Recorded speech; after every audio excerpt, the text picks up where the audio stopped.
किसी ने बड़े कमाल की बात कही है कि माँ वो बैंक है जहां दुखों को, भावनाओं को जमा किया जाता है, और पिता वो क्रेडिट कार्ड है जिसके पास बैलेंस ना होते हुए भी बच्चों की हर ख्वाहिश को पूरी करने की कोशिश करता है। एक छोटी सी कहानी सुनाता हूं, बहुत ही इमोशनल कहानी। इसे किरण राजपुरोहित जी ने लिखा है। वो लिखते हैं कि एक बार मैं गांव में सभा के लिए जा रहा था। जब भी कोई काम होता था गांव में तो उसके लिए मीटिंग बुलाई जाती थी, उसके लिए जा रहा था। गर्मी की दोपहर थी, तेज चल रहा था। मुझसे भी तेज एक बुजुर्ग आगे निकल गए। मैंने देखा गंदे से पुराने से कपड़े पहने हुए, धोती कुर्ता। मैंने आवाज देकर के कहा, अरे काकू साहब इतनी जल्दी में कहाँ हो? तो कहने लगे, अरे तुम भी चलो किरण, देरी हो रही है। हम चलने लगे तो मेरी नजर जमीन पर पड़ी। जमीन पर गहरे निशान थे, ऐसा लगा कि खून निकल रहा है।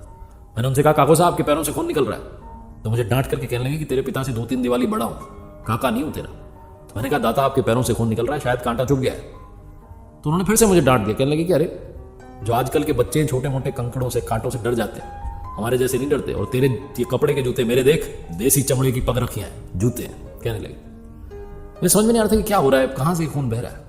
हम चलते जा रहे थे, उनके पैरों की तरफ बार बार देखने की कोशिश कर रहा था, और बार बार मुझे बातों में उलझा रहे थे। हम सभा में पहुंचे, मीटिंग शुरू हुई, तभी मेरी नजर उनके पैरों की तरफ थी, लेकिन उन्होंने बड़ी चतुराई से देसी जो अंगोछा होता है रुमाल, उससे अपने पैरों को छुपा लिया, पता नहीं चलने दिया। बाद में सभा खत्म होने के बाद जब मैं जूते पहनने लगा तो फिर से मेरी नजर उनकी पगरखियों पर गई।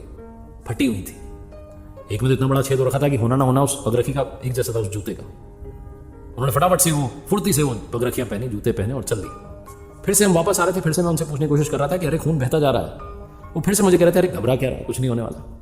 मैंने उनसे कह दिया, आपके जूतों में छेद है। जहां मैंने कहा वहां वो थोड़े नरम पड़ गए, कहने लगे हाँ पुराने हो गए। तो मैंने उनसे कहा कि फिर इन्हें पहनने का मतलब क्या है?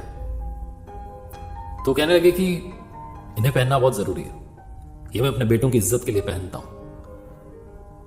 तो मैंने उनसे पूछा कि बेटों की इज्जत के लिए पहनते हो, जूते तो फटे हुए हैं। तो भावुक हो गए, रेत के टीले पर बैठ गए और कहने लगे कि मेरी पत्नी की 2 साल पहले मृत्यु हो गई।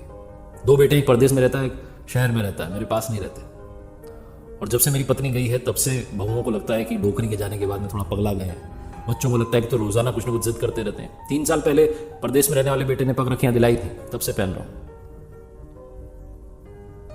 मैंने उनसे पूछा कि बेटों की इज्जत का इससे क्या लेना देना, आपके बेटे तो आपके साथ ऐसा बर्ताव कर रहे हैं।